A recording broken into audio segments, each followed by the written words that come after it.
Hello, everyone, and welcome to Super Switch Headz, the premier Nintendo podcast in all of the internet. My name is Matthew Stoner. My name is Patrick Nisley. My name is David Howe, and boy, oh boy, ladies and gentlemen, we got ourselves a fantastic guest this evening. The one and only Jordan Willis returns to the podcast. How you doing, Jordan? Good. How are y'all doing?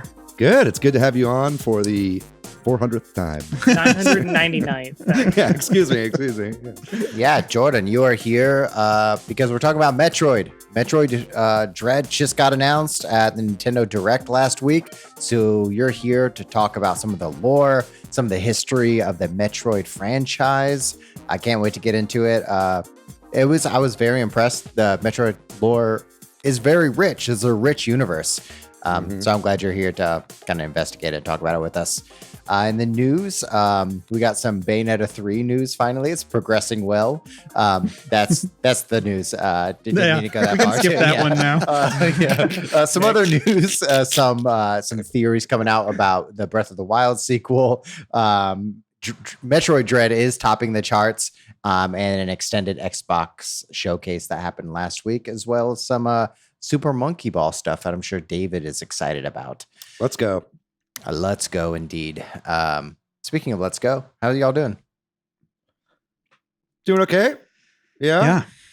Yeah. There's a lot of stuff going on in the old noggin these days, and outside the noggin too. It's just like All around. Around my noggin and the whole body and housing area.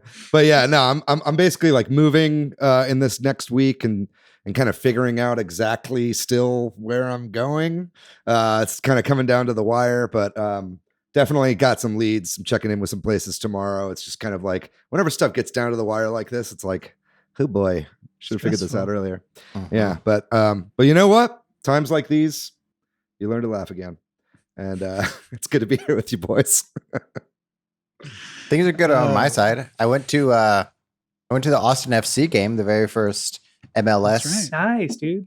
Game, the first pro sports team ever in Austin. It was fucking amazing. It was kind of incredible. Was this the first home game? Yeah, it was the very first home game, the first Austin FC game in their new stadium. The U.S. women's team played earlier in the week, last week. Nice. But did they win? Yep, they did. The women won, but the Austin FC tied. So it's still kind of a win. Tie's not too bad. Yeah. And then one shout out to David. Thanks for having me on your improv show this week. So if you're in Austin, that's right. Make sure you get your ass down to Fallout Theater this Thursday at 9 p.m. Thursday, the 24th in Austin at Fallout Theater, 9:30 p.m. Good Fight is back. That's been a very long-running comedy show that I've been the host of, one of 3 hosts of, for almost 6 or 7 years now. Obviously took a long break during the pandemic, but this is our first show back. This will be my first time doing live comedy in a year and a half. I'm scared shitless.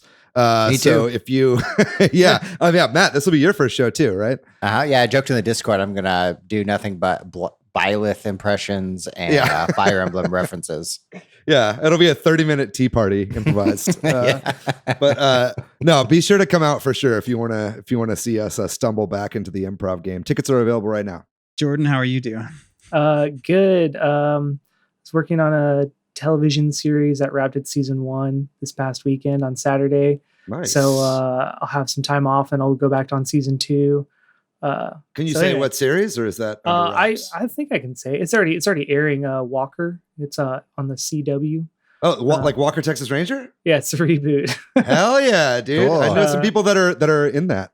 Oh, nice. Yeah. It stars one of the stars from Supernatural, Jared Padalecki. He lives in town, and we're filming it all around Austin. So that's pretty cool, actually. To film a show based in Texas, actually in Texas, and support the local crew. Because most of us are local, if not to Austin, to Texas in general. Mm-hmm. So yeah, it's pretty cool. But anyway, so I'll go back in season 2 in the fall. But I have next month and a half free. So Metroid. Time to catch up on all the Metroid. Yeah. That's what I'm doing. I got a shit ton going on. Yeah.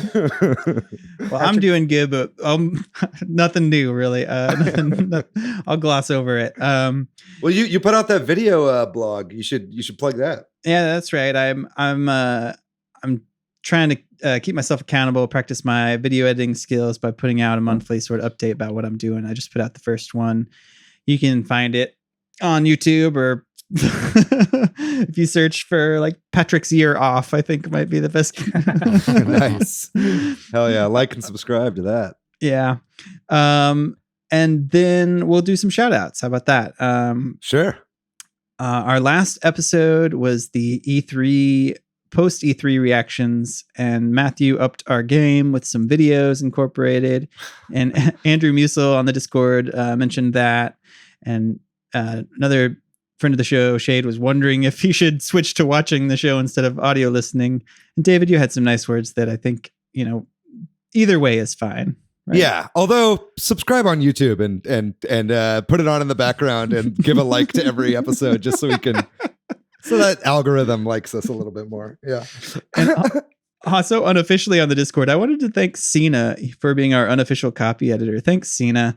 He's caught multiple errors in my writing up on the show's descriptions before, and I'm glad somebody's paying attention out there. Yeah. You can always count on Cena. And then on Twitter, Donnie Meyer, you doxed yourself, Donnie. Last week we talked about whether certain Twitter users and certain Discord users are the same people, and I was right. So that's good. On YouTube, Record2 responded to our video saying that they were kind of hoping to see Metroid Prime 4, but at least they mentioned it. Yeah. And also they're wondering what Retro has been up to other than this, and I think that's a question we talk about a lot. So I'll make a phone call, figure it out, get the scoop. And we bagged on the UK in the episode, and Ant Keeps Gaming also commented on YouTube about that. But also everybody should check out also Playing It Wrong, which Ant Keeps Gaming and I are doing, playing old NES and SNES games. And I got to tell you, some of those are just bad. I just played one that is just awful, which won't be coming out for a few weeks, but man, it was rough. Yeah. I did listen to the episode where you play Clue Land. That game y'all was did terrible. not have a good time. Well, Clue. Well, okay, whatever. All right. Just listen to it. Yeah. Listen to it because I explained it there. But also subscribe on YouTube, like David said.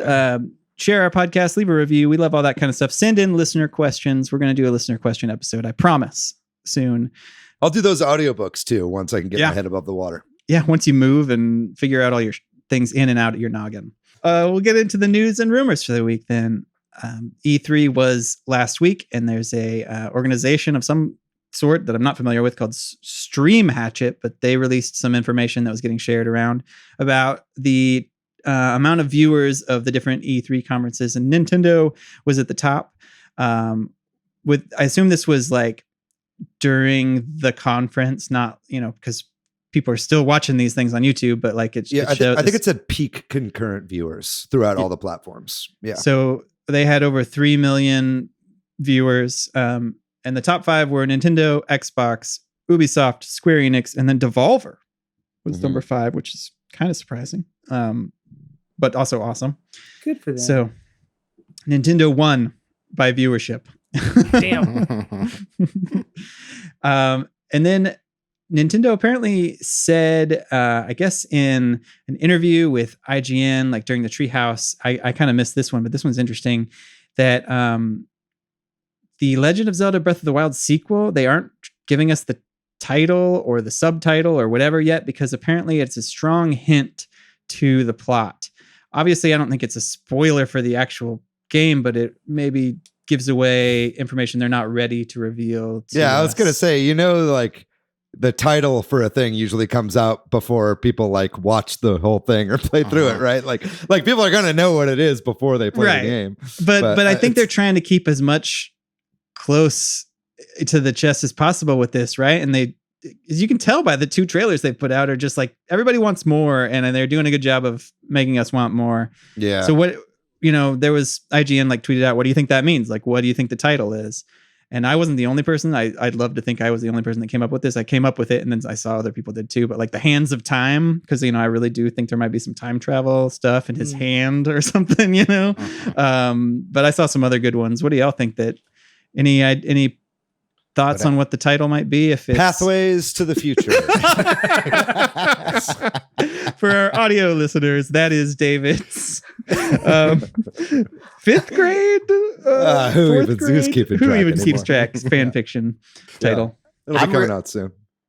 Soon. I'm really pulling for an alliteration, some kind, like Majora's Mask, Calamity Cannon.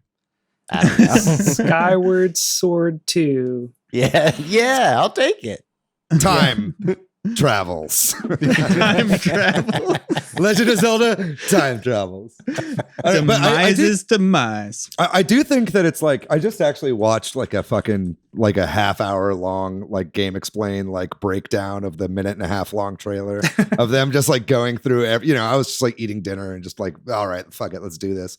And it really does seem like, watching all the elements from that first trailer and the second trailer, that time manipulation is definitely a really big part of it. And it does seem like a lot of the stuff from both of those trailers is the opening of the game, and there'll be some sort of time jump of some nature. So I would not be surprised if it was chronologically themed, the title of this game. But if it's a spoiler, I mean, I bet there's more to it there than just that. What about Link's different haircuts? Yeah. Yeah, no, for sure. I mean, I think that's, that could be like way in the past. That could be him jumping into the body of a previous champion. You know what I mean? A previous version of Link, maybe like from long ago, or even in the future, maybe like, because in a lot of the shots in the trailer, you don't see the Sky Islands from the ground. When we see Link with his ponytail, right? But it's usually like when we see the Sky Islands is when he's got that crazy mane going on. So I think that those probably are within some sort of different time jump periods. Yeah.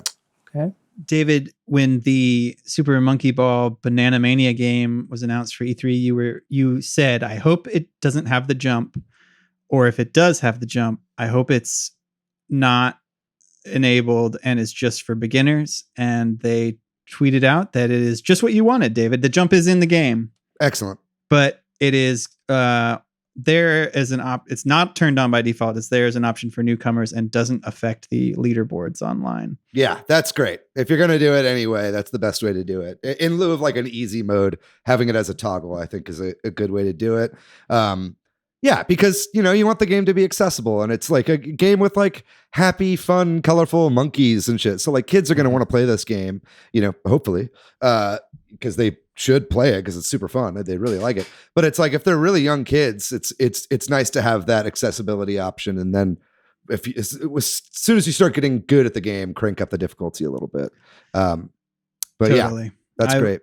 I definitely was thinking about my son because he was intrigued by this trailer when we watched the direct together, and I know it's a challenging game, or can be, and can get frustrated and understandably at difficult things. Yeah. And you just have to be really good at teaching him that that's the point. Well, that's what I tried to do. And then I got really frustrated trying to do some coding today. I was talking to my wife and she's like, remember what you say to your son every time he gets frustrated? I was like, oh yeah, that's how you get better at things. It's not here in the show notes, but they did also reveal a lot of DLC for the game. And there will be like a digital deluxe version of the game that you can buy at launch, because I think it's $40 base, and then the added stuff extras makes it $60. I think I might be wrong there, but at least it's more. But the digital deluxe version comes with like all these different kinds of skins as well. Like I know they have like the classic skins, like the GameCube skins for the characters, which is something that was bothering me, was that it was the Banana Blitz models. So if you buy the thing, you can get, and maybe they're nickel and diming me. I don't care. I'm ready to spend however much I need to on this game. But also one of the skins I think is like a Dreamcast. Or like a Sega Saturn, so you can like be a Dreamcast in a ball rolling around. So I'm definitely going to be picking up these cosmetic DLC options whenever it launches. So I'm very excited for this game. Also, E3 related news. there were multiple, of course, interviews with Doug Bowser, who was there digitally. I don't know, whatever, with the outlets. And so a couple of interviews are coming out, and Doug Bowser is, of course, the master of deflection. People ask him about the Switch Pro. No good, clear answer there. Nice dancing around it. But the article that the Verge did, in particular, they asked about Animal Crossing, which is something we didn't really talk about, but there's kind of a noticeable lack of mention of any updates for New Horizons. And he was directly asked about that and said that there is more content coming for that game. What that means exactly, we'll see, but it kind of did make you think, the way it's said, that there's, something substantial. He said, we absolutely have plans going forward to ensure the 33 million people who have islands out there have new and fun activities to engage with. We'll see. Yeah. More swimming. Just expand the swimming area. They did leave out a lot of like NPC characters, so there is a lot they could add in, but like whether it's going to happen or not at this point, I don't know. But what number it is what number it is on the ranking of best-selling Switch games? Is it number 2? I think so. I think it's still behind it's still behind Mario Kart, but only just. Yeah. So it's like I guess I could eat my own words. I was like, they have to support it, or they should. But then I was like, wait, they didn't do anything for Mario Kart, and it's still number 1. So never mind. No, I would think that they would make money if they made a $10 or $20 DLC, where you could, seriously upgrade your island with a handful of things or something. I still am of the opinion that they will be selling DLC for this game. I think that that's money they're leaving on the table to not have paid DLC for a 30 million user install base. You know what I mean? Like, that's wild. Like, so many people would pick that up. I feel like, even if it was just like, 5 million people out of that 30 million, or even less, like, that's still, tons of fucking money that they would be making that would easily recoup its cost, I think, for whatever they would be deciding to do, especially since they've been doing free updates anyway. If they just take some of those, slap it in a paid thing, you know what I mean, and release it. I think it's all but a lock, personally, that they'll be doing that. What will you eat if they don't release it? I'm not going down that path anymore. I've made too many promises I can't keep. But thank you. As Matthew said at the top of the show, another Nintendo representative, Bill Trinan, was asked about Bayonetta 3 during an interview with GameSpot, I think at E3, and he said it definitely still exists. He can confirm that, and that it's not only that, but it's progressing well. So another thing, just like Record 2 said on YouTube, nice to just hear that it's going well.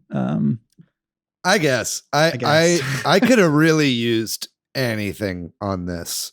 Like Metroid Prime 4 was revealed well after Bayonetta 3 was announced. So it's like, at this point, like I have serious doubts. I mean, like, even though, because anytime anybody says anything about it, progressing well, they're just like, it's going great, and it's just like, really though? It's been like at least 5 years in development, at this point, or maybe they didn't even start development, but when they announced it, right? But either way, this feels like a situation where something was kind of scrapped and built from the ground up. It's progressing well. I don't believe it. Okay.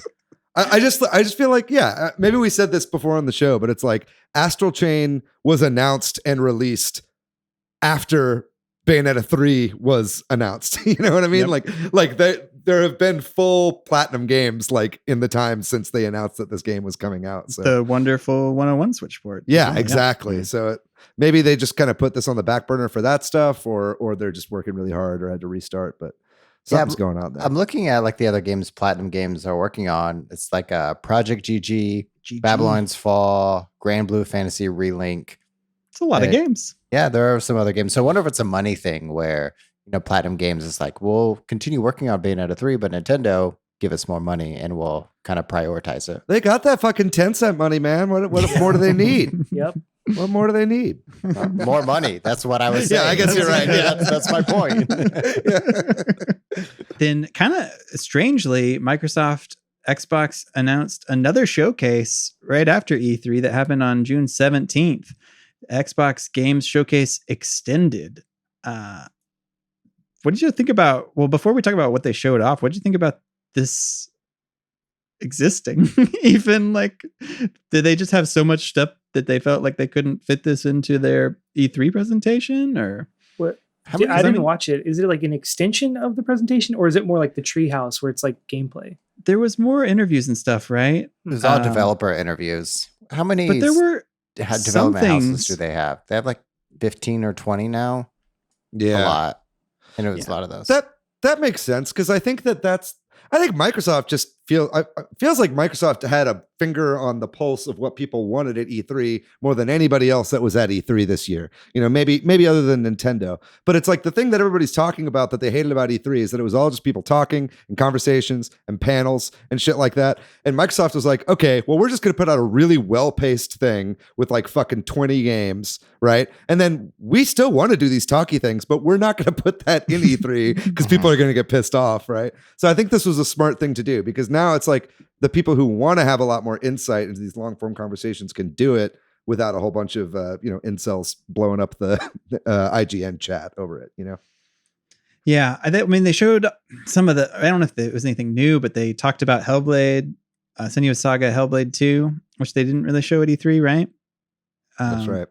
And the other thing that I think is kind of cool that Microsoft and Xbox does is that design lab, and they announced that that's back for the controllers, right? Yeah, where you can like design your own custom controller. I mean, there's limitations, but it's still like a ton of colors and different things you can mix and match, which I love that. Yeah, it's so cool. And like, I don't know, I'm sure it's not easy and it's expensive or whatever, but shove that cost onto the consumer. I think people will pay for that. Yeah, like, I don't know why all the 100%. Companies don't do that. Nintendo should absolutely do that. Yeah. Yeah. I watched this. Sorry, go ahead. Yeah, I watched the showcase and it was pretty good. They went really deep on some of their biggest releases. Like Tim Schafer had a really long interview about Psychonauts 2, talked about the story and all of the different relationships in it. It was really long. It was like 15-minute talk from Tim Schafer, just Tim Schafer. That's it, with like spliced in gameplay. He's an interesting guy. Yeah, I love it. And then some really cool stuff with like flight simulator for Xbox. Some of the changes that they're making for console. Like one thing they didn't talk about during E3 is most of the planes will have either like little boat floaties or skis. So on console, you can land anywhere. Cool. That's awesome. That's cool. Even like a 747? My understanding, yeah. That's awesome. just chill. Just land wherever you want. Just like real life. I just very excited to play that online with some of y'all. And then this is a weird one. I don't know. I haven't looked close into this because it just seems bizarre, but there's a lot of fans that are coming up with this conspiracy theory around a new Silent Hill game and a developer out of the Netherlands called Blue Box and their alleged game Abandoned, which people think is a Silent Hill game. Really, this has been all over the internet, but it just seems weird. And it seems like people are, I don't know. What do y'all think about this? Have y'all looked into this at all? Anybody have a quick explanation of this? Yeah, Jordan, you're familiar with this a little bit, right? I actually just read about this today. I didn't know we were going to talk about it, but I was like, Kojima, you have broken people. like people are unhinged. Give me a bit of a recap, because I'm unfamiliar with this whole situation. Man, okay, so from best of my understanding, it started with like a tweet from Blue Box that said something like abandoned equals two starts words, with an two words, starts with an S, ends with an L. So everyone's, and I don't know if you've seen the trailer for this game, but like it definitely has Silent Hill influence vibes. So you're like, everyone just naturally made that conclusion. And then like Kojima has done things in the past, like start fake game studios with fake announcement for games, like the Phantom Pain, I think started that way. And eventually it was revealed that it was Metal Gear Solid 5. and like he's really into like the really wild alternate reality games. So people just went down the rabbit hole. Yeah, do you have you read about this, Patrick? Yeah, a little bit, but I also partly because I can't avoid it. I see lots of people talking about it in places, and I'm like, I don't care. They're out of the Netherlands. Blue Box is, and this game is, like Jordan said, a Silent Hill influence game. I think they were just trying to say it's like it, maybe, but they haven't come out and like denied it. And they've been kind of riding this. And so that's what's also fueled people. Well, there's also been speaking of blue box, there's been a lot of blue balls for Silent Hill recently because there have been, okay, I'll let you guys, are you guys done? Okay. You said, no, it's funny, dude. Yeah. Give us the time. I'm sorry. No, but what I'm saying is there have been rumors about a Silent Hill, remake or reboot or something ever since PT, right? Like everybody's been really hungry for it, right? Because that was supposed to be a Silent Hill game. And then over the past like year and a half to 2 years, there have been all these rumors about Konami selling some of their properties or at least leasing their IPs to Sony or other different studios in order to make games. So I think Silent Hill has been a constant rumor for pretty much the past 2 years anyway. So I think you're right. I think it's a combination. Jordan, I think you're right when you say like Kojima's broken people's brains. It's like people are ready to be in this conspiratorial mindset because of that, right? And then also just this is kind of like the whole Switch Pro thing again. It's like any little morsel, anytime any leaker says anything, everybody just latches on as soon as they can, right? And so this absolutely could be a Silent Hill property. I mean, definitely just from what you guys just described, it certainly sounds like that's what they were implying with that tweet, right? But regardless, it's just showing that we've all been inside for the past year and a half. Yeah. we're ready to like put different pieces together, I suppose. Yeah. I think the weirdest piece of info that was like months ago, Kojima was posted with a photo of a blue box in the photo. Like, y'all chill, like chill out. It's like that Q documentary. I think I actually lied, and they did come out. Blue Box did come out and say that it's not true, but people still don't believe it for some reason. Anyway, doesn't matter. Just like Nintendo is still definitely doing a Zelda 35th anniversary. Yeah. Matt, did you have something you wanted to add to this? It's great. Okay, cool. And then one thing is, David, I'd just like to do a callback to your blue balls joke and say it's really good. Thanks, man. Thank you. Strangely, around the same time of all this, Konami announced some Silent Hill merch out of nowhere, like that has nothing to do with anything, which is what also fueled the fire, including a Silent Hill skateboard. There you go. But can I ride it in Tony Hawk Pro Skater 1 and 2? That's it. It's a real trick question. Yes. Yes. While we're talking about Konami, there was a Australian rating board really likes to leak games. Castlevania Advance Collection was rated in Australia. So presumably like the GBA games, right? You'd imagine so. Yeah. Based on the name, are likely coming in a second sort of Castlevania collection here. These are the ones where they really kind of became more like Metroidvanias, right? That's right. Yeah. The games kind of became Metroidvanias with like Rondo of Blood, really. And then soon after, or maybe it was before, I'm not sure, Symphony of the Night, Rondo of Blood era is when they really started to become Metroidvanias. And then there was like a bit of a lull after Symphony of the Night came out. And then after that, all of a sudden, just bam, like all of these like great Castlevania games started coming out for the Game Boy Advance. And then even after that, a bunch more came out for the DS that were all really good games as well. So, the part of me that was just wants everything is a little disappointed that it sounds like these will just be the Game Boy Advance games, but we're just extrapolating a lot from the title here.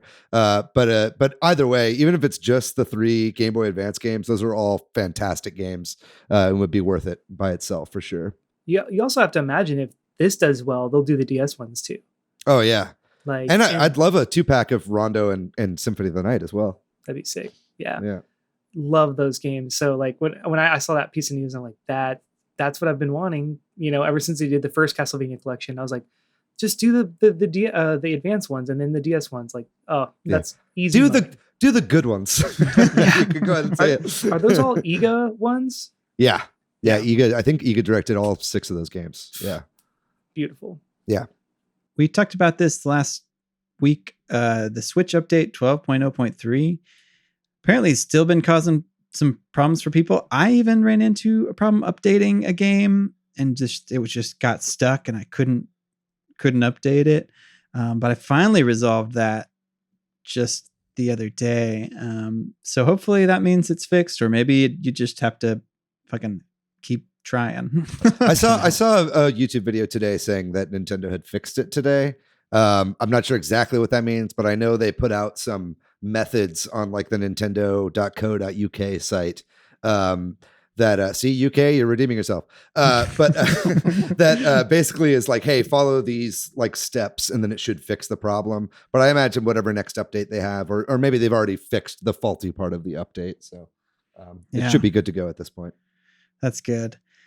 And then our final news item, which leads us into our main topic, is that Metroid Dread, the new Metroid game that was announced at E3, is topping sales charts, the pre-sales, and maybe even just in general. I think it's on top at both Amazon US and Amazon UK, as well as GameStop released like a chart of some of their top sales right now, and it's up there too, number 1 there. So top 5 were all games from Nintendo's Direct.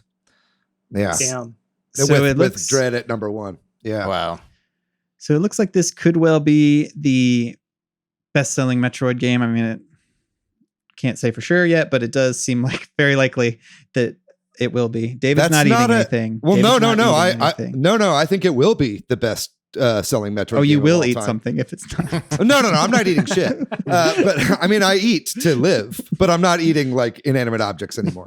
I mean, food is inanimate. Anyway, we're getting ahead of ourselves. What I'm trying to say is that I absolutely think that this will be the best selling Metroid game of all time. The reason I was shaking my head is that's not that high of a hill they have to climb. You know what I mean? Like the Switch has the user base here ready to soak it up, right? Like I've been hearing arguments about this, like saying like, oh well, Luigi's Mansion like is the best selling one in the franchise up to this point. Luigi's Mansion for the 3DS sold like 6 million copies or something like that. That's like double the highest selling Metroid game up to this point, right? So yeah, it's hard just to say that like just because it's on the Switch, it's going to sell really well. But these numbers are really, really encouraging. And I think that if, all they have to crack is like something like 3 million in order to beat the first Metroid Prime, I think that's the highest selling Metroid game up to this point. So if they can beat that, which I think they could probably make a pretty easy 4 million out of this, that would be pretty great. It totally seems like this is going to really introduce the world to Metroid. So it seems like a really great time for us to really dig into the Metroid series and talk about the history of the games and the lore and some of our memories of playing them and that kind of thing. So we're going to get into all that after the break.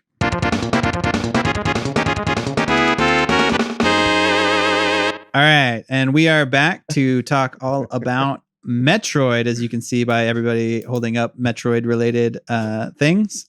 Yes. Very good. So in light of that Metroid Dread announcement, and the excitement around Metroid right now, we thought we would do an episode where we talk about maybe in particular the 2D games, maybe all the games. We'll talk about the universe as a whole. So we'll kind of cover the Prime games and that kind of stuff. And we'll talk about the gameplay and the aesthetics, as well as the story and lore, which is a big part of it, and the history of these games. And also maybe a little bit of speculation and hype for the Metroid Dread, and maybe Metroid Prime 4 will come out sometime. I'm not talk about it all. So it's a lot to talk about here. The original first Metroid game came out on the NES back in 86. 1986 was Yoshio Sakamoto is one of the major Metroid people over at Nintendo. Mm-hmm. I think Gunpei Yokoi worked on the original Metroids as well, like the guy who like did some of the hardware and stuff for Nintendo. But Sakamoto's continued to work on and advise even like Retro and other companies when they've taken the series. But it started back then. Did you all have any memories of? Let's start with the first game. Do you remember playing this back on the NES or anything? I didn't own it, but I played it at friends' houses and stuff. And I played this a ton. I'm playing through, just finished Zero Mission yesterday, and I forgot like how atmospheric the music is. And instantly, as soon as I heard Bryn Star, I think that's the original area, the music just like set me down on a nostalgic trip, because I haven't played a Metroid since Super Metroid. But I have distinct memories growing up where my brother and I were fighting over how to kill Mother Brain. Mm-hmm. And you mentioned Zero Mission, which we'll get into this, but there are a couple of remakes, right? So the Zero Mission is the remake of the original. Yeah. Right. Which if we're talking about the first Metroid, that's a game that I played later. I didn't play originally when it came out. I actually had an NES after I had a Super Nintendo. Super Nintendo was my first console. So I definitely played it a bit, but it was always a game that, like, if any of the Metroid games haven't aged well, it's that one, right? And I mean, it's it's convoluted. It's one of the very first Metroidvanias. I mean, that's where it gets the name, obviously, right?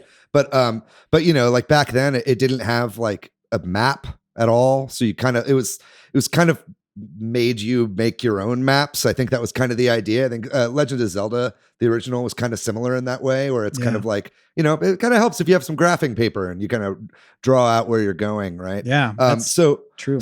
So back in the day, it was groundbreaking.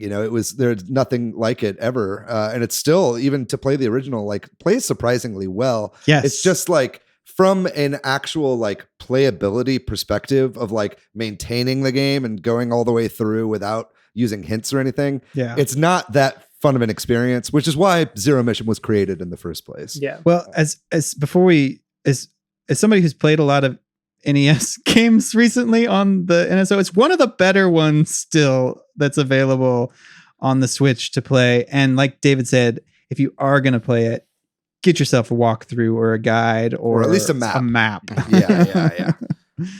Yeah, I was not alive when it came out, and I have only played the original one time, because I felt like I loved the series so much. I was like, all right, I got to do it once. It's probably like when the Wii was out on the WiiWare.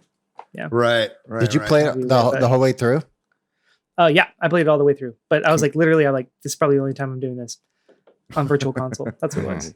But the series went on. They made Metroid 2 for the Game Boy, and then Super Metroid for the Super Nintendo. And I think that one is where it really clicked, right? Like Super Metroid looks great, and they've remade that as well, right? What's the name of the remake of that one, Samus? Metroid 2. They remade Metroid 2, right? Right. Yeah. Let's not skip over that one. Let's not skip over Metroid. Because Metroid 2 is a really good game, even in the Game Boy version. I think it's an improvement in almost every way over the first Metroid, other than the fact that it's in black and white, obviously. Yeah. But it's like a denser world. It's a more expansive world than the first one. And they solved a lot of the problems that the first game had in terms of that playability, like we were talking about. But Metroid 2 was, I think the Game Boy version is called The Return of Samus, right? Yeah. And then the remake is called Samus Returns. So you can kind of tell them apart. Oh, that one's just so difficult because of the black and white, though. Like, there's still a lot to be said, but for the advances they made later, because that one, dude, I played. That's actually probably my first one that I ever played myself, because I watched my brother play Super Metroid, but that one I had a Game Boy, so I played that one, and I could never finish it because I couldn't tell the blocks apart, because it was all just like black and white tones. It was like, I don't know. So I don't know if I ever finished that one. Yeah.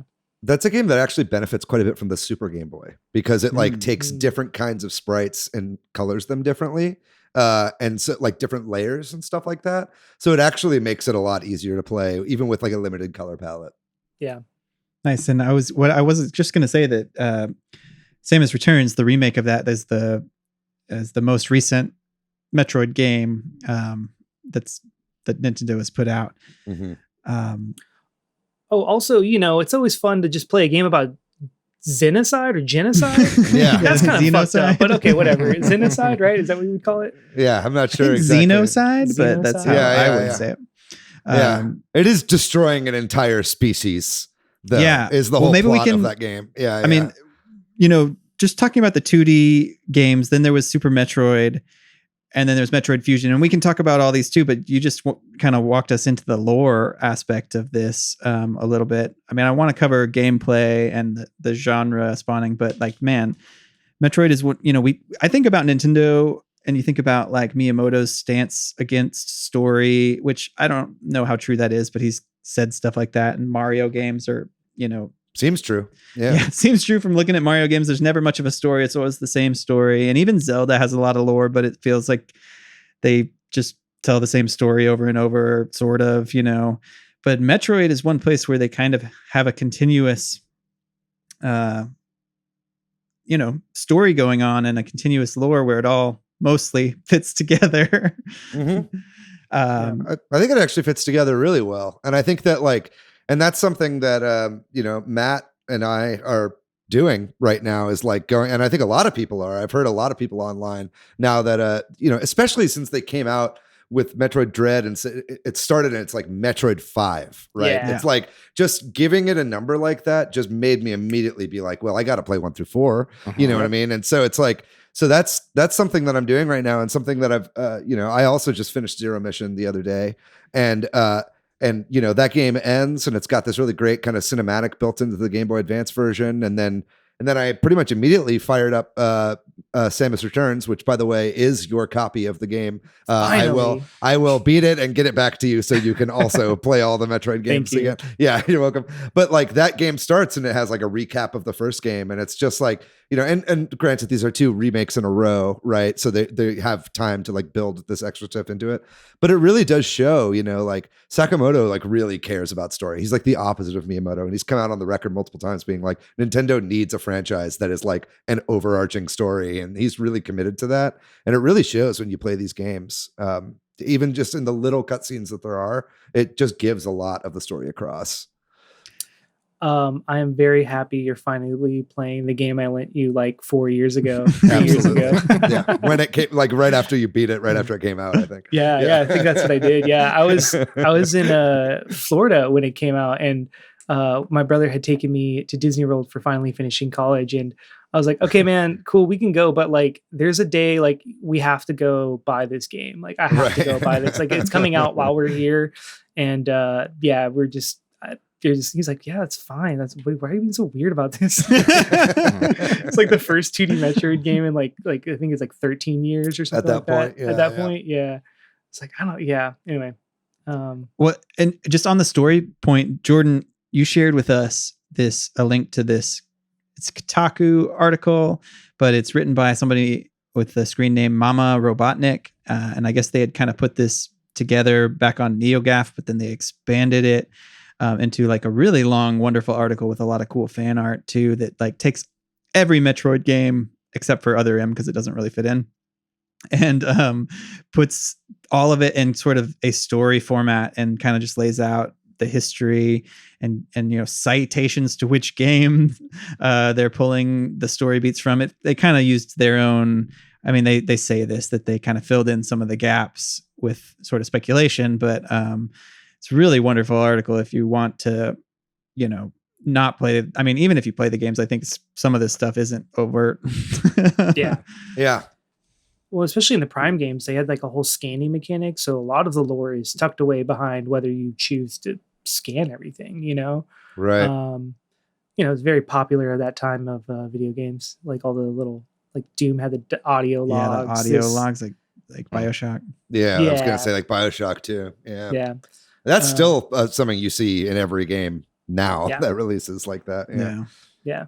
So maybe we should, I don't know if it's a good time to talk about the chronological order of the games. Sure. And like how it fits. And so like David, you're playing, we were both playing Zero Mission for the first time. So that's the first one in the story. And then Samus Returns, second one. And Super Metroid is next. Right. And then after Super Metroid, that's where all the Prime games fit in. Metroid Prime 1, 2, and 3. and then Fusion. Is that true? Am I correct? Prime is Some of the between early 1 and 2. Yeah. I think. And then Oh, other really? games I are thought between Prime 3 was and even 4. before 1.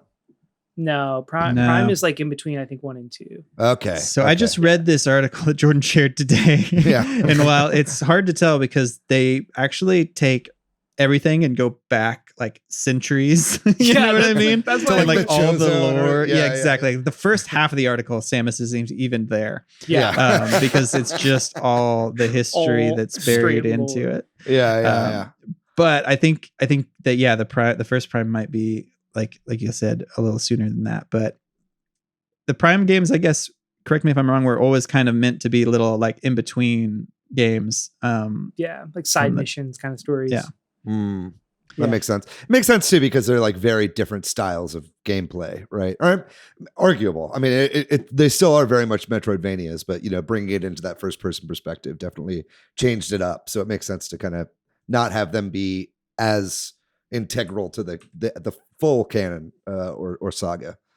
Yeah. So the Prime games are first person shooter type games, but the other ones are 2D, action games, which kind of, as we talked about, spawn this genre. So like, I think that's really fascinating to talk about because now Metroidvanias are arguably pretty popular, especially for indie games. Yeah. And we were talking about Castlevania, with the collection or whatever, but the first few Castlevania games aren't really Metroidvanias. They're Not at all. Linear level based games.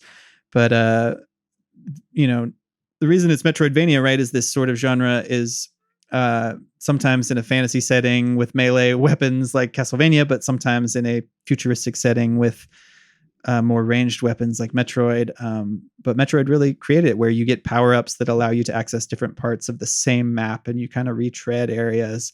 And I think it's really interesting that gameplay loop they created here where you go back over areas, and if it's done right, it doesn't feel tiresome or frustrating, but now there's all kinds of like Hollow Knight, Ori. These games are pretty popular games that use this formula. Yeah, we could fill 3 episodes talking about all the Metroidvanias that have come out recently. Yeah. If you ever do one, you know who to call.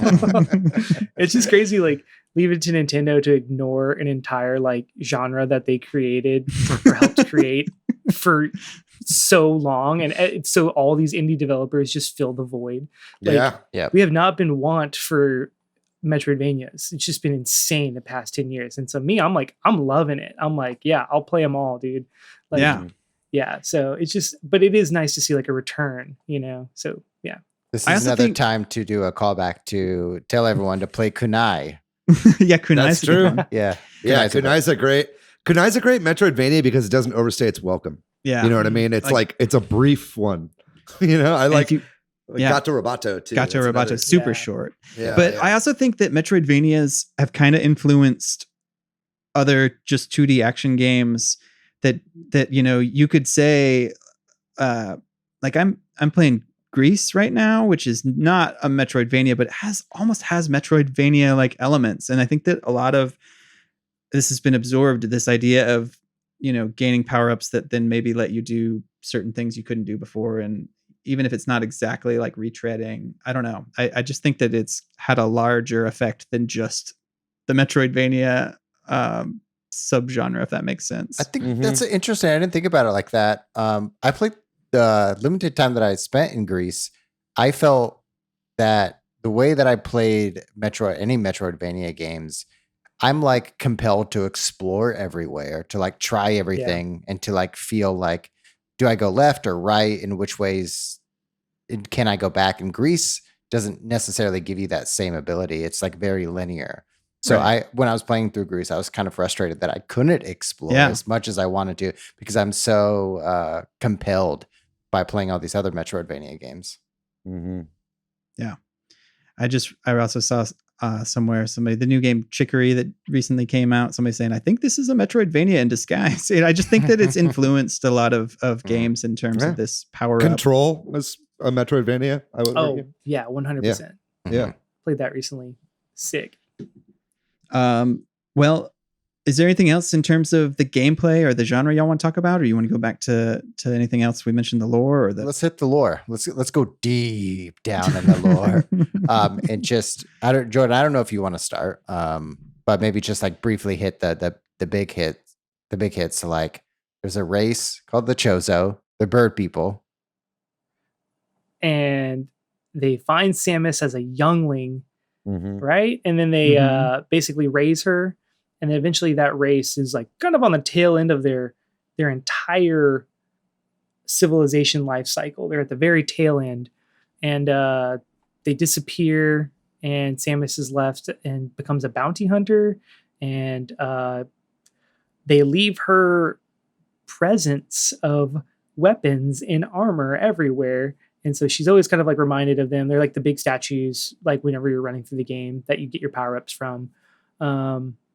But yeah, so she's just, yeah. And then the first game is you're sent to fight the space pirates on a planet Zebes. Yeah. Zebes is what I've always said. Zebes is way funnier though. Which I think is where she's from.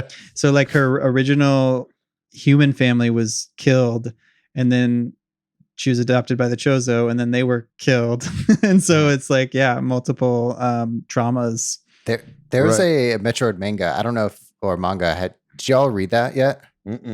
It's intense. It got released around when Zero Mission released, and so there's maybe 16 chapters, but it shows some of Samus's history, and so it shows when Samus sees her parents get brutally murdered by Ridley, and then when she fights Ridley again on planet Zebes, she has a PTSD attack, and she like kind of freaks out because like Ridley's like kind of mocking her, like I killed your parents and I killed. Oh, I have seen that panel before, just like how hardcore Ridley is. Yeah.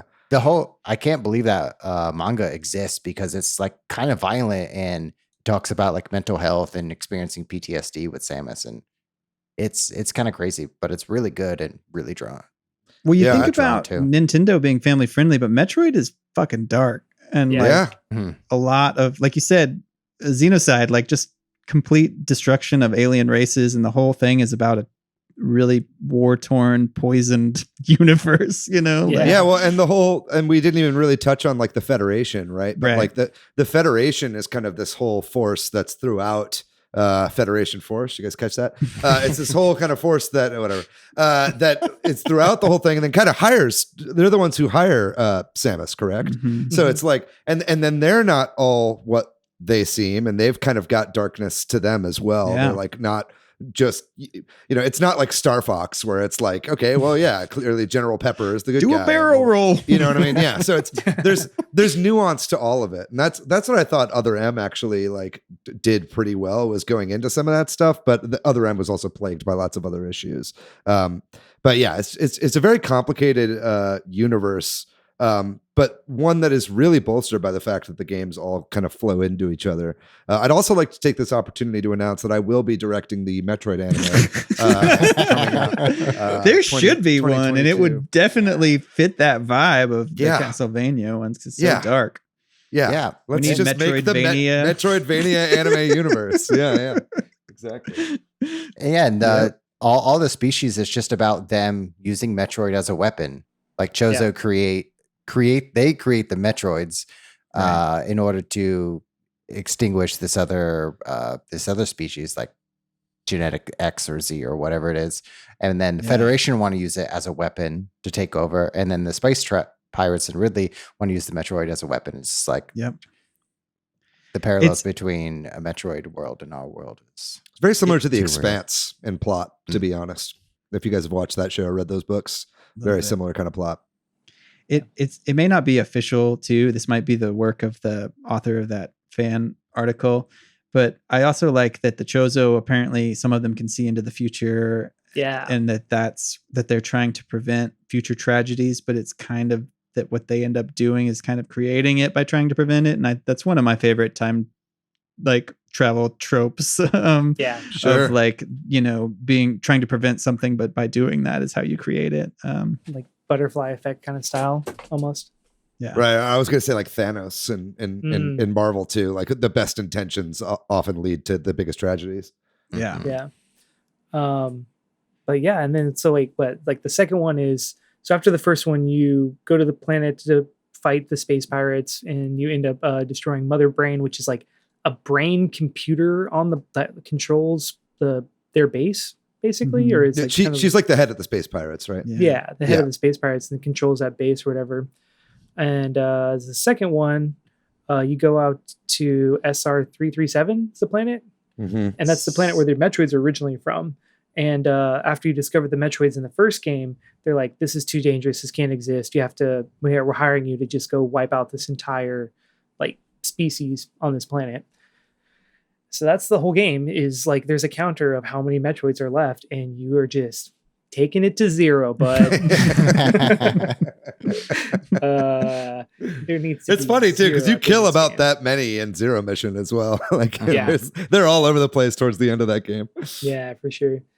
And then so then the next one is Super Metroid, which is after you kill all of them, there's one baby Metroid that you save and you bring to the Federation, and so that they can study it and kind of maintain whatever scientific value, at least so they say, as what it could be done with it. That's the classic opening line, fully voiced from the beginning of Super Metroid.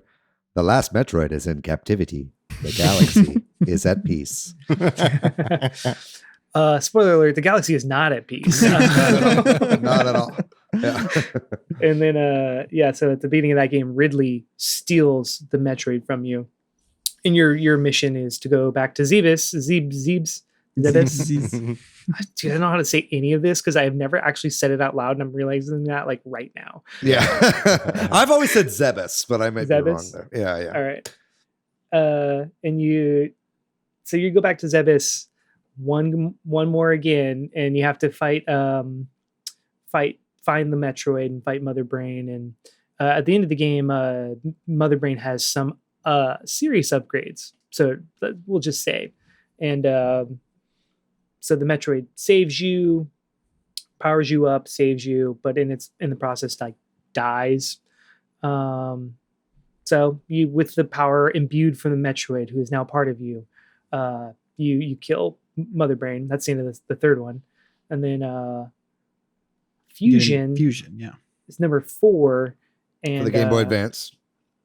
Yeah, so you're doing, I can't remember the exact beginning, but you basically are sent back to the planet where you killed all the Metroids. I think there's another scientific mission or something out there. I don't know if anyone else remembers. I think there's like 2 Metroid cells that are left. This is just from this fan article, as I recall it. And like one gets taken by the Federation, and then your mission is to take the other one somewhere close to that SR388 planet, because they're like going to study it there. And then and then I think you go back on to SR388, right? Yeah, so you go to the planet, and you get attacked by this like blob thing, and it attaches itself to your body. And it turns out Metroids were actually the natural predator to this Parasite X that takes over literally any living creature and mutates into them. And the Chozo deemed them too dangerous to live, so they introduced the Metroids to the planet to keep the population down. But you murdering all... surprise, committing large-scale genocide is not a great idea. Yeah, it upsets the natural flow of things. Yeah, yeah, exactly. So this thing fuses itself to your face and your body, and it gets into your power suit, and they have to surgically remove parts of your power suit, or Samus's power suit, and they end up using one of the last cells of Metroid to create a vaccine that fights the parasite off of your body, so you're able to live, but your suit has been fused to your body, hence the name Metroid Fusion. But you're sent back to the planet to kind of figure out what the fuck's going on, man? That's not good. Time to wipe out another entire species. Yep. Yeah, get rid of those X parasites. Right? Yeah. It's a fucking dark lore.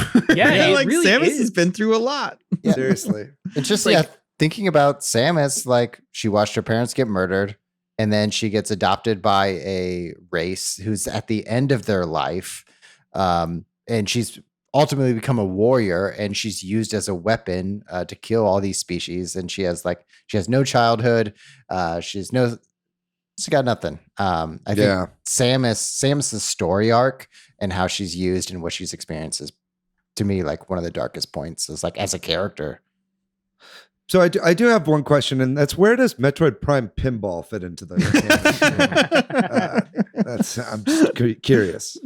Sometime between 1 and 2, all the Prime games are there. Oh, right. Okay. Right. Pinball It's specifically. It's very similar to where Sonic Spinball fits in the overall Right. Sonic verse.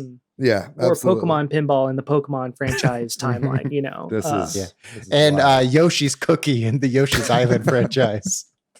Well, maybe we can then talk about. I mean, and we can. If there's anything we didn't talk about, y'all want to talk about, we should do it. But also, maybe this kind of going through this story leads us up to Metroid Dread, and we can talk Sure. about what we're hoping for that game, both gameplay, aesthetics, or story wise. So they've kind of indicated this is the end of the story. I mean, I don't know that means this is the last Metroid game, because who knows? But if it's the top selling Metroid game of all time, Yeah. maybe not. Yeah. yeah, but maybe this will provide some sort of closure to a certain arc or to Samus, or maybe they'll do other spin-off stories in this universe. Who knows? But it looks really cool. Like they've got this sort of robotic creature. What's the name of it? It's like some sort of Emmy? Yeah. That's hunting you. Stands for something. Yeah. But I don't remember exactly what it is. But there's no way to kill it, right? And so you have to hide or run from it. Is sort of the gimmick.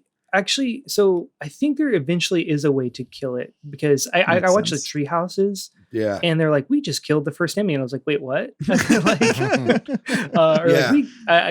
the way they phrased it. Sound like you eventually figure out a way to beat it, but it's not like right away. You know? Yeah, and it seems like that's part of the gameplay too. And something that looked kind of fun about it is that for a lot of the game, you're ill-equipped to destroy these things, right? So a lot of the game is, excuse me, that sort of survival horror, Amnesia, The Dark Descent, Alien Isolation style game, where these things, you just have no way of taking them down, so you just have to avoid.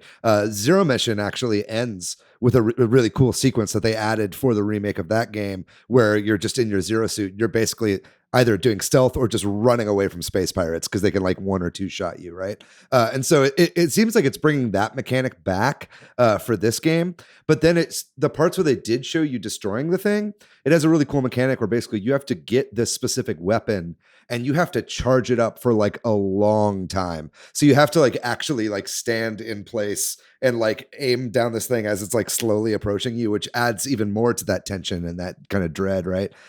So it definitely seems like with this game, more than any of the other ones, they're really going for that kind of dark survival horror kind of style, which I'm totally here for. Yeah.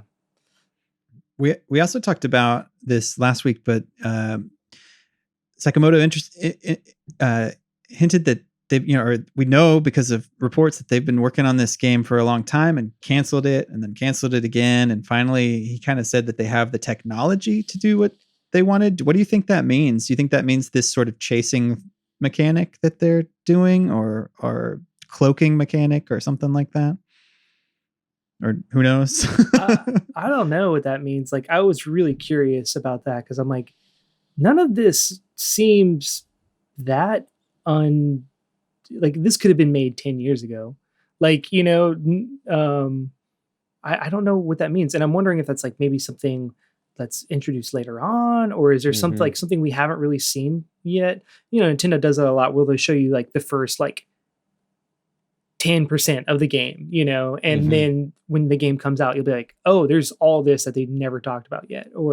So I'm kind of curious to see what that means, because I just don't understand like what technology did they not have. Like, not to say that the game doesn't look great and doesn't look like complex in its mechanics, but it doesn't look like anything out of the realm of possibility, say like 5, 10 years ago, Maybe especially when they're they're- working on the project. It's like 2005 and 2009, I think is what they said.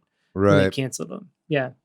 Maybe there's monsters that you can only kill when you dock your Switch. And that's why And Kojima's working oh, no, on and this then you put game. it in and it's like, whoa, The IR it's- camera on the Yeah. Joy-Con. Yep. Well, that would be a perfect for Wii U. But yeah, I have no idea what that means, but it certainly has me fascinated. And I think I'm just glad that, this game was canceled multiple times and they like stuck with it, I think it shows that this idea is something that Sakamoto really didn't want to let go, right? Like, it's like they finished Fusion and it's like, cool, I know what I'm going to do with the story. And then they're like, well, fuck, I still want to do it, if you guys will let me do it.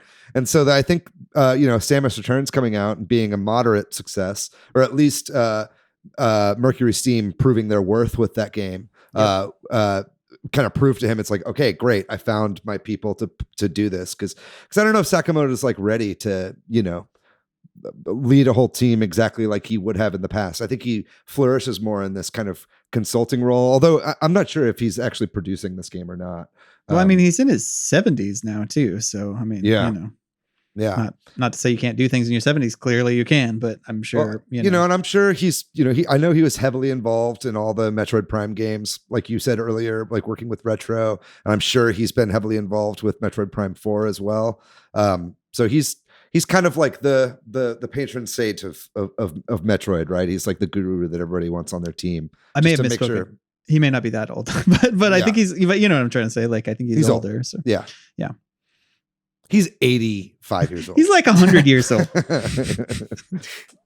But yeah, I mean, I'm also just curious to see like what part of the story that they want to tell too, because by the end of Metroid Fusion, the suit is fused to your body, like you can't get it off, and so her suit is different in the new one. So clearly something has transpired, and at the end of it, that's when you kind of start to realize that the Federation is not like nearly as good as they made themselves out to be. Right. They were secretly experimenting by recreating Metroids scientifically with the last like cell sample. So like the Metroids exist again by the end of the fourth one. And I was like, dude, that's a huge cliffhanger to leave for 19 years. Like, right. Holy shit, man. And then, but this new one, I mean, this is just like pure speculation, but it looks like it takes place in like a lab facility, and these Emmys are like either protecting this lab facility, or the other thing is like apparently what they do is they extract your DNA. So like they could be existing on this planet to kind of try to mimic other creatures or extract DNA from the creatures of this planet for possible weapons or for possible Metroid upgrades. I don't know, but I want to see. I want to know where this is going. So do you think this game takes place like within the Federation like lab facility? Is that what you're saying? It's possible. Like because if I was Samus, and I know Samus probably by the end of 4, after all the bullshit, man, like then they betrayed her as well, like the people that hired her, and you don't want to piss off a very skilled bounty hunter such as herself. She's akin to Liam Neeson in the Taken series. A bounty hunter who at this point is half human, half alien as well. Yeah. Exactly. Dude. Yeah. So like, that's where my brain goes, right? Like when I see all the imagery that we've seen so far, because who else would have like this technology currently? But I mean, and I love a revenge story. So yeah, well. Revenge story, it kind of leads into what my theory would be, which is it's the revenge of Mother Brain, because the Chozo species created Mother Brain as like a database of all the life force, and then in the manga they explore the idea that Mother Brain actually chose the space pirates and Ridley over the Chozo because they were a young species and Chozo were dying, so Mother Brain actively chooses them and to kill off the Chozo and sides with Ridley. And my theory is that Mother Brain gets, killed in Zero Mission, but sends some of her data with Ridley to go compute more data on another planet. And they try to recreate the world where Metroids existed, how they created. So the computer is kind of terraforming the planet in order to create more Metroids. Nice. That's not a bad idea. And if it is the end of the saga, it's starting with Mother Brain and ending with Mother Brain would make a lot of sense, with some Mother Brain sprinkled in with Super Metroid as well. It just makes sense to kind of have the saga of that, be nice and bookended, I suppose. Cool. Well, anything else on either Metroid Dread or the Metroid series or Metroid Prime 4? We haven't really talked even about Metroid Prime that game much, we talked about how they're kind of side stories, but like that's kind of a whole continuity that they've built in and of themselves. And like you were talking about, if we're talking about lore, like that's where a lot of that, like the first half of that article you're talking about, where it's all the stuff before Samus, like that's where they really get into a lot of that stuff. And I think it just showed that like that was one of the first times where like Nintendo really made a game where they took one of their franchises and completely changed up the whole formula, and it just worked. You know what I mean? Or at least not the formula necessarily, but the whole style was just totally different, right? And like, but it also like fit, and it felt like it was part of the story and part of the continuity, and didn't feel out of place. And I think they really need to be commended for that. I think those games are really fantastic. Very much looking forward to Prime 4. Did you have anything to add to that? Yeah, I'm honestly like so surprised that this announcement came too, because like I honestly thought, Prime 4, when they said it was restarting, I was like, that's 3 years minimum. Like, no question. This game's not coming out for at least 3 years. Yeah. Probably 4 or 5, if we're being realistic, Right. And then the pandemic hit, and I was like, well, shit, just keep going. Yeah. It's not like Retro are known for like putting out tons of games, Exactly, man. Yeah. Which is fine. I like that they take their time, because all their games are such like top tier quality. Yeah. But yeah, man. And then honestly, since they had remade Samus Returns, I thought we were going to get a Super Metroid remake before we would get an actual Metroid 5. So like, that's just kind of insane too. Like just that we're even getting a new one. I'm very happy about. I'm very happy about that, because like sure, like Super Metroid could have some quality of life improvements, but it's like really, really playable, and like it's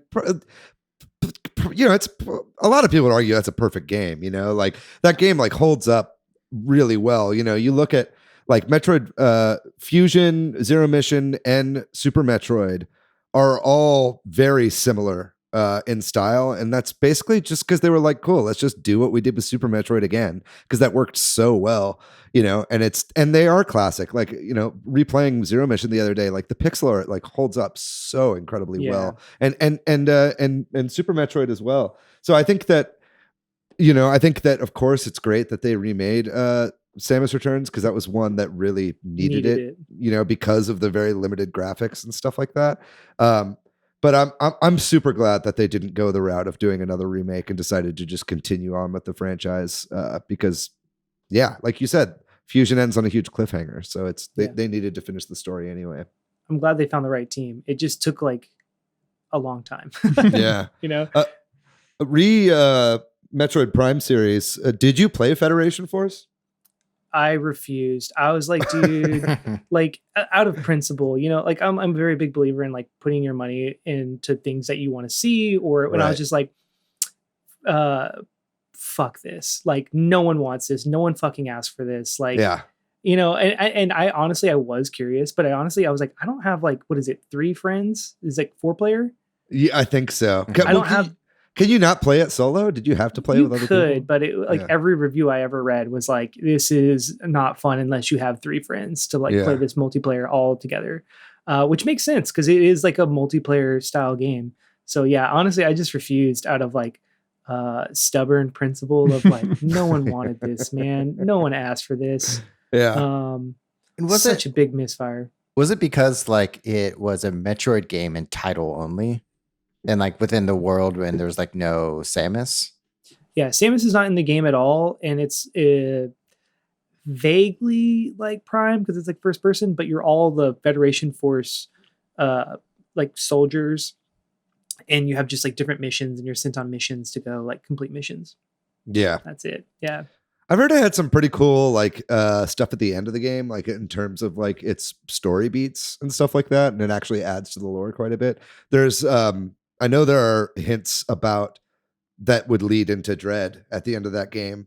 Just as they similarly are at the end of Samus Returns and at the end of the Metroid Prime games, where there are little hints throughout that. So I think maybe more than anything, it's probably worth just like watching the cutscenes from that game. Yeah. You know what I mean? Mhm. But I do think it's interesting that they tried to expand the world just beyond Samus, because if this is the end of Samus's story with Metroid 5, you know, that maybe that's going to be what the future of the Metroid series is going forward, you know? So I think it's interesting. And it's Next Level Games who have proven themselves to be very capable development team for Nintendo, now wholly owned by Nintendo. So I just think it's like an interesting, weird kind of side game in the Metroid franchise. Probably the only other one that gets more hate is Other M, right? Yeah. Well, I mean, I think that the big problem with Federation Force is like you have all these, like, you know, Mario has these side games and it's like, oh, it's cool because I know I have all these other Mario games to play. It's like Metroid has so few games. And then when you finally announce a new Metroid game after such a long drought, it's like this multiplayer style Federation game. It's like, I don't know, man. I understand why everyone was so upset, because I personally was as well. Because it's like, this is not what anyone wants. And then, Other M. Let's briefly talk about Other M. I feel like they're just trying to branch out with another development team and see, because they had Retro probably working on other stuff at the time. Or, that was Team Ninja who did Other M, right? I think so. Right. I think so. Yeah. But I never really played too much of it, to be honest, because I heard it is varying in quality like wildly, and I don't want to spoil my Metroid love. I don't know. Yeah. Well, it's like they took a risk there, I guess, in not doing a 2D or a first person, right? Like they kind of. So it was kind of a 3D action game. Yeah. Kind of cool, but it sounds like it doesn't really fit into the lore or the stories very well either. Yeah, and it's funny because it was like super story heavy. You know, that was like one of the first Metroid games with like tons of like spoken dialogue, you know? And I think that's more than anything, more than the gameplay or anything, which I wasn't really personally a fan of. I couldn't get too far into that game because I found the controls to be really frustrating. And I just like couldn't wrap my head around the way that the game actually worked. It just wasn't for me. But I think a lot of the main complaints I've been hearing about Other M was like what they did to Samus as a character. They kind of made her like really subservient to like one of her, you know, one of the guys who is at the Federation, basically, who, you know, is it Adam? Yeah, Adam. And like and so they just basically made her into way less of a badass, you know what I mean? And like, and she was like kind of in love with him and like doing all this stuff, and it was like, well, you know, for a series about like a strong like female lead, like kind of doing that to her kind of felt like a slap in the face. This is also the same company that has the reward at the end of the game if you beat it quickly, seeing her in her bikini. So I don't know where Nintendo lies on the respecting women trope in the Metroid series, but that is something I've noticed. Just like, the faster you beat the game, the less clothes Samus wears at the end. It's like, well, okay. I went there. All right. Yeah. I went there. It had to be is that going to be what we close it on? It had to be said. All right. All right. Well, I guess it was a different time, and then all the way through 10 to the years 2000s. Ago. Yeah. And it's been many, many years. I did want to share one very specific story about playing Metroid Fusion in honor of Father's Day. I have when the last Metroid Fusion game, or when Metroid Fusion came out, I think it's 2002. So it's 12 years old, young, middle school, impressionable. And my dad, we were driving around doing errands one day, and first of all, sorry, Dad. So we went to we had to stop by. He's like, I gotta go to the bathroom. The best place to always go to the bathroom is in a hotel lobby, son, because their bathrooms always have to be clean. So he was like, like a Hampton Inn or something like that. That's always going to be good. And I'm like, and I'm sitting there playing Metroid Fusion.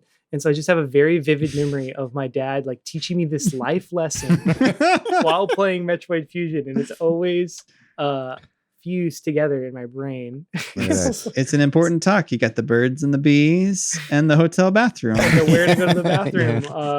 He did a lot. Yeah. I thought the story was going to go in a different direction. I thought you were going to say you went to the hotel bathroom and then you just sat on the toilet for 2 hours playing Metroid Fusion while your dad banged on the door. What are you doing? Yeah. No. Under 2 hours is actually what my Metroid Fusion speedrun. There you go. Oh, wow. Yeah. Not 100% under 200. You get a real Skippy Samus for beating that time. All right, yo. Okay, that was a lot of fun talking about Metroid.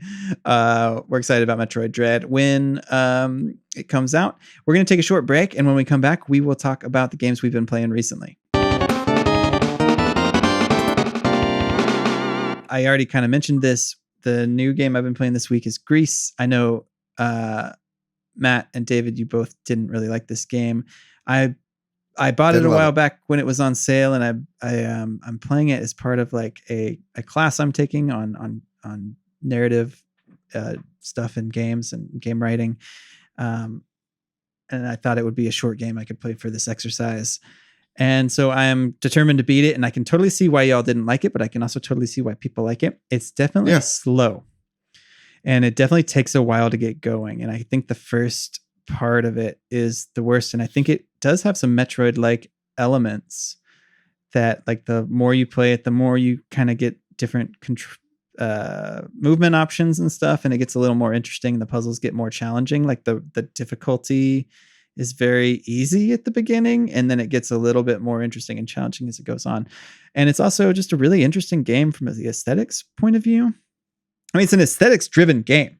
Like, I keep playing it and thinking, like, who is this game for? Like, because it's not hard on gameplay, but it's also not super easy at times. And it's not, I don't know. It's really interesting. It's not big on like overt story or overt gameplay. It's really big on the sort of visuals and aesthetics portion. So I haven't beaten it. I'll probably beat it tonight, actually, after this. But so maybe I've heard it's not super long. Yeah. No, so you should be able to do it. Yeah, that's partly why I picked it. I looked up about how long it took, and I had it in my backlog. And from what I can tell, I'm about 3/4 of the way done. Yeah, I wanted to like that game because I like games like Journey and games that tell a story through entirely visual and gameplay elements. I like that kind of stuff, but I think kind of the puzzle elements to that game really didn't work for me. I just didn't really enjoy the puzzles too much, and yeah, like you said, it's a pacing thing. It's paced really, especially at the beginning. It's just I'm making notes. I'm making notes for this thing I'm supposed to do, and like I've multiple times I've written down, this game demands patience. Yeah, because I think that's part of it too, like what it's going for, but it also, that's where I'm like, I don't know who it's for, because it doesn't feel super. If you're not into games, some of it, the platforming might be challenging, but if you're into games, you might not be patient for this. So I remember the movement feeling really slow. You move left and right. Super slow at the beginning too. Yeah. It speeds up later, but yeah. Matt, what have you been playing, man? Zero Mission. That's out. That's it. David, you and I are going through all the Metroids. Metroid Book Club. That's exactly what it is. And man, Metroid games are so good. Yeah. I've forgotten how good they really are, and how good David, you and I were talking on Discord about this. Like, the music, the atmospheric music is so associated with the brand, and just the Brinstar music that you hear multiple times. You hear it first when you get there, and then you don't hear it for a couple of hours. Then you hear it again once you are like fully powered up. Yeah. It's like, at great the end, whenever design. you get your full suit back, and it like, I got so fired up, and you just become overpowered, and you just blast through everybody, and it's like, it's fucking awesome. Yeah, I know. Then that's the feeling that video game should give you. It's like masterfully crafted. It's a planned experience.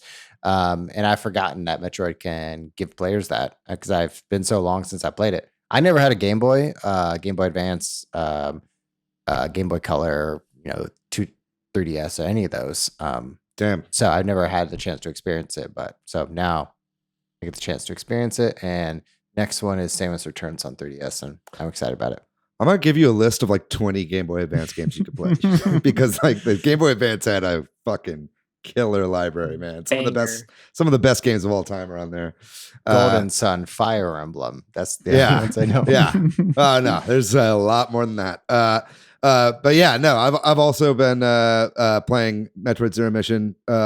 So glad that game exists. Like Zero Mission is definitely one of the I feel like top 3 video game remakes of all time.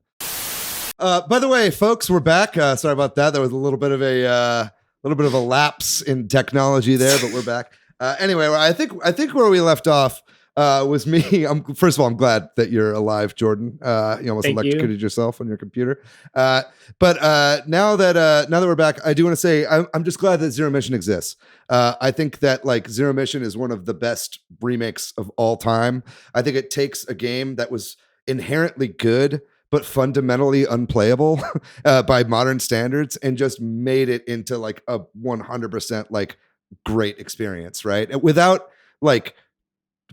really changing or removing too much about what made the original so good, right? So I just been having a really great time with that game as well, and I'm just amazed at how well it holds up today. It feels like it came out yesterday, to be honest. Yeah, just to further kind of back up with David, what you're saying is as I want to play all the 2D Metroids, I have this desire to be maybe I should play the NES Metroid because I'm an OG gamer. Don't do it. Don't fucking do it. Don't do it. Don't just do that play to Zero yourself. Mission. Yeah, it's faithful. It's made with love. It's made by one of the guys who is one of the biggest developers on the original Metroid. So it's it's definitely worth just playing this version.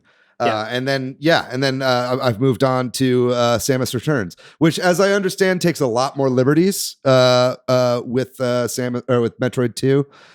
So I'm interested to play that game, but still, I feel like you could probably skip Metroid 2 and just play Samus Returns. But either way, the other game that I played this past week was Tetris 99. The Maximus Cup happened this past weekend. It was Miitomo themed. Or wait, not Miitomo themed, Miitopia themed. Wouldn't that be cool if it was Miitomo themed? But it was Freudian slip that was. I know, right? Come on, Nintendo, you cowards, bring it back. Bring back Miiverse too while you're at it. Anyway, that's a different episode. But it was great. Miitopia has really good music and really good sound effects, which I didn't realize until I was playing this Tetris 99 Maximus Miitopia themed Maximus Cup, because you just hear the sound effects constantly, and I was like, oh man, this game actually really does have great sound design, which is something you don't really pick up on when you're playing the game. You're just laughing at silly me faces. So it's just nice to go back to Tetris 99 every once in a while. I played it just long enough to unlock the theme and then kind of stopped. Maybe I'll play a little bit more after this podcast because now I want to, because I'm talking about it. But that's basically what I've been playing this past weekend. This thing, I will say, Nintendo, what the fuck are you doing? Release Game Boy Advance games on the Switch so people can actually catch up and play these games, so people don't have to buy one of these, because this is where I've been emulating all these games. And it's just now is the perfect opportunity for them to put Game Boy Advance games on so you can get caught back up on the story. So that's my plea. But that's also what I've been playing. What about you, Jordan? What have you been playing this week?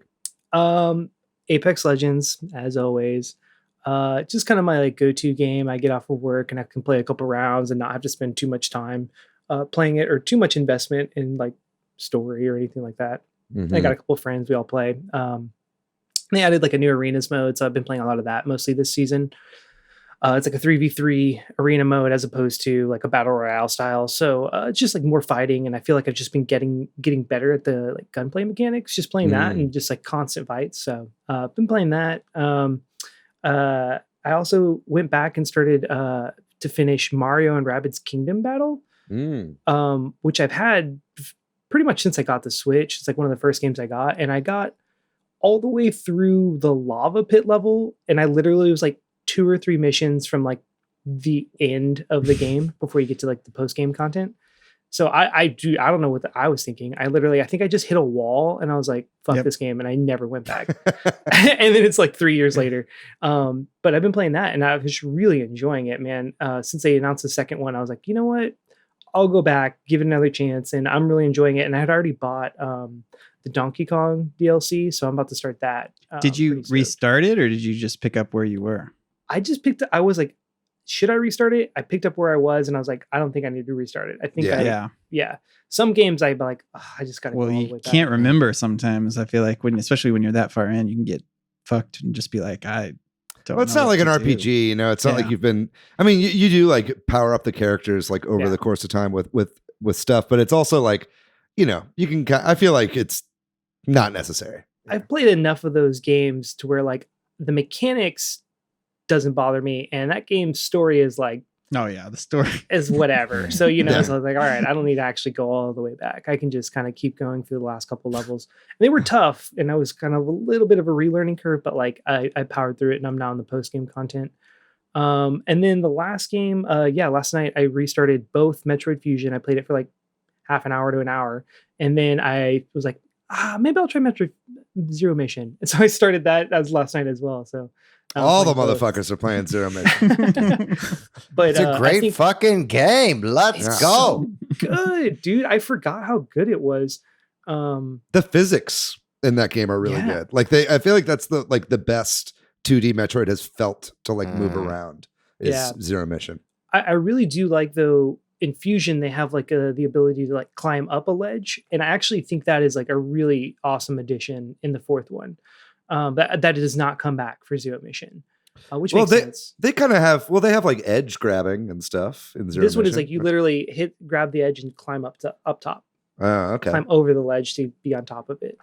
Yeah, man. I think on this playthrough though, I will play Samus Returns, but I'm also gonna play another Metroid 2 remake.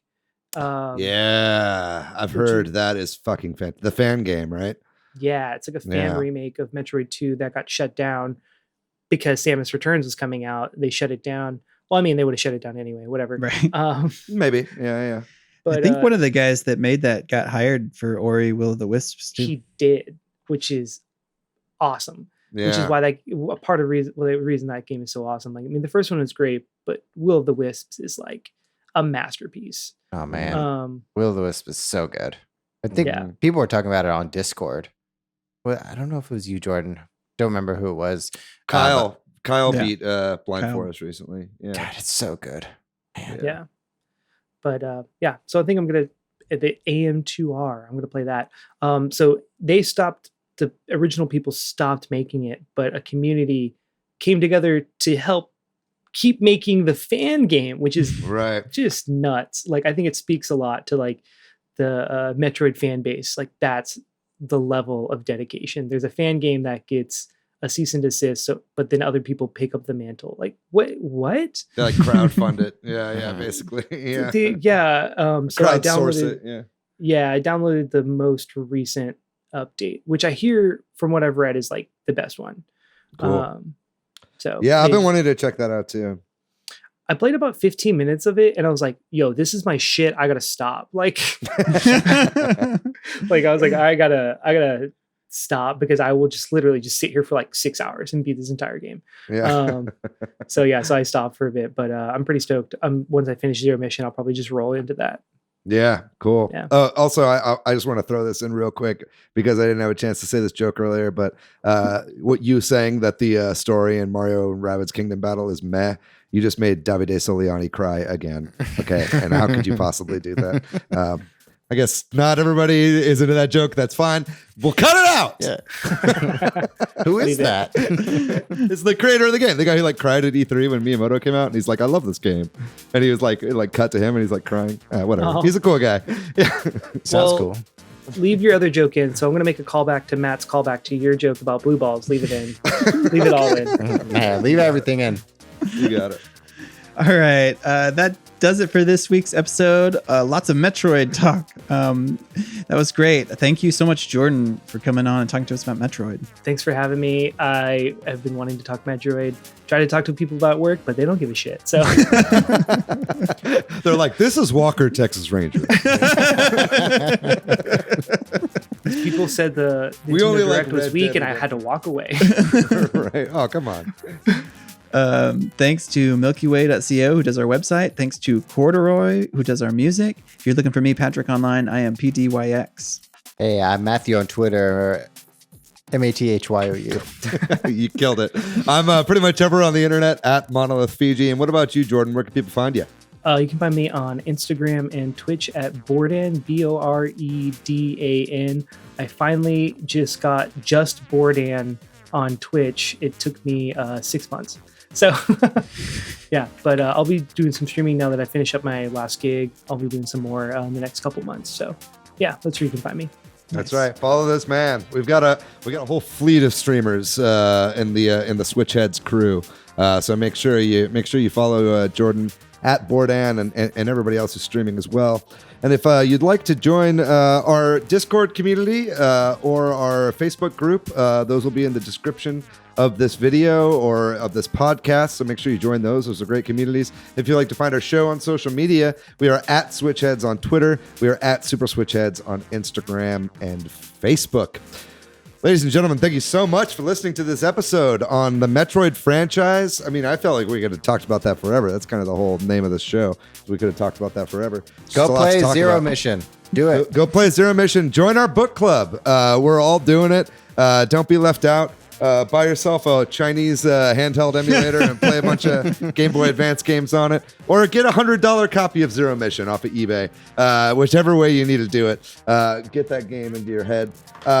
We'll be back next week with a great episode. Not going to say what it's about, but it might be about Super Mario Golf Super Star Power Rush. So we'll see. I mean, it's coming out this weekend, and I think we're all going to play it. So we'll probably talk about that next week.